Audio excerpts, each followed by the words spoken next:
This is Tamiya's Lunchbox, a 1/12 scale classic monster van. Team Baxter. This was a one-day build except for the paint and the wheel paint. It was super easy. There's nothing in it. Very few parts. I'd probably say this is probably really good for kids. I'd feel very comfortable giving this to my 10-year-old and letting him build it. Not much to it. It comes with most of the electronics. Pretty good neighborhood truck. You know, just something to take with you and kind of tool around the neighborhood, or when you go for a walk, have fun with it. It draws a lot of attention, I've noticed. A lot of older gentlemen like the look of it. The difficult part for me is that it has a hard body, and so that means if it flips or anything, it's gonna scratch the paint and show through the white plastic underneath. So that's a big problem for me, especially when I like the way it looks so much. We'll see how that goes in the future, but for right now it's pretty clean. I've driven it around quite a little bit, and I'm having a lot of fun with this. It has a tub style chassis, kind of like the CC01, but a little unique to itself. It's got the same TBLE02 that comes with a lot of other Tamiya vehicles. I'm running an SR200 receiver. The stock 540 motor is on the rear axle. And for this one, I'm running a Savox 0254MG because the provided servo saver is a 24 tooth or 25 tooth, whichever Savox takes, and they do not have one that fits a high-tech servo, which is my preferred brand. So this is my first experience with Savox. It's been running good, no difference. I wouldn't even notice that it wasn't my beloved high-tech. So no complaints on this particular Savox servo. It's not loud, digital servo, metal gears, probably more than this truck needs, and it works fine. The shocks are a little weird. They're a spring and piston sort of deal. The shock spring just kind of holds it up, and the piston extrudes out into the chassis. It comes with large bump stops. The bump stops severely prohibit the travel. Not that it needs much travel, but you only got maybe less than a quarter-inch of travel when I had the bump stops in the way the manual suggests. So I ended up cutting the bump stops out, and I actually put a piece up top because the wheels were severely cambered, leaning out.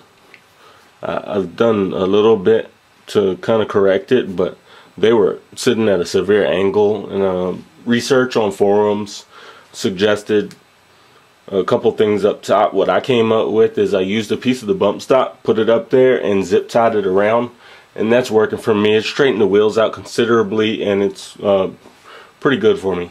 The wheels I painted purple. I tried to dye them black. They're originally yellow. I tried to dye them black, but that went badly. The wheels almost melted. Actually, you can almost see they're just a little out of circle. So I quickly got them out of the dye, and then the purple dye just washed right off. So then I tried a couple other things, no good. So I ended up just cleaning them up real good and painting them with Tamiya polycarbonate purple. A little bit different than the body, but kind of still matches. I was a little skeptical while I was painting, but it turned out okay. I think they matched well enough, and I like the look of them. The wheels are another thing that I've seen with the CC01. There's no foam in them, which doesn't seem to be a problem at this point. But actually, these wheels actually aren't even glued on. They fit tight, and I actually don't see them moving or coming off. And for this truck, you probably don't need much. It doesn't like grass very much, and kind of spins around when it gets bound up. So you don't do much with this truck other than kind of drive it down the street and have a little fun with it. There's no transmission to it. There's just one gear that transfer the power from the motor on down to the rear axle. There's one diff in there and the transfer gear, and that's pretty much it. It's wheelie bar here. I haven't seen much use for it, as this truck is not wheeling anything. Well, not with this motor in it. Maybe with the brushless setup, but if you're putting brushless in there, you can kiss your body goodbye. It's got a weird rear suspension setup. It's got this front kind of shock sort of thing going on. These springs I don't expect to last very long, but that's going on in the front, and then it still has your rear suspension, that weird spring suspension. So it's got 2 points of pivot, and it makes it a little, I don't know, wobbly's not the right word. It just kind of bounces over everything. It just got its own kind of look to it. The body, I didn't do much to it at all. I wanted to keep it kind of plain. I didn't want to put the big Vanessa stickers across the side of it, big Lunchbox stickers. I think it looks good with that purple on there.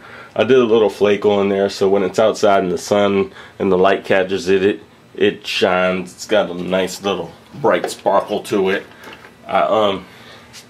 When I finished up the build, I actually had this purple bungee cord kind of sitting in front of me, and I thought what would happen if I wrapped it around there. It looked alright, so I left that on there. And I did hand painting on the body. I didn't use any stickers on the body. I think the rear tail lights, no stickers. I did all that painting. One Vanessa sticker because I kind of wanted a license plate, and I really didn't have anything else to put there. That's about it for this Lunchbox build. There is nothing to this thing. I had so much fun building it. I have fun driving it. I actually just got back from driving it to the post office. Love this little truck. So that's the Tamiya Lunchbox, and I'll be doing lots of driving this thing. It's a lot of fun. You should get one.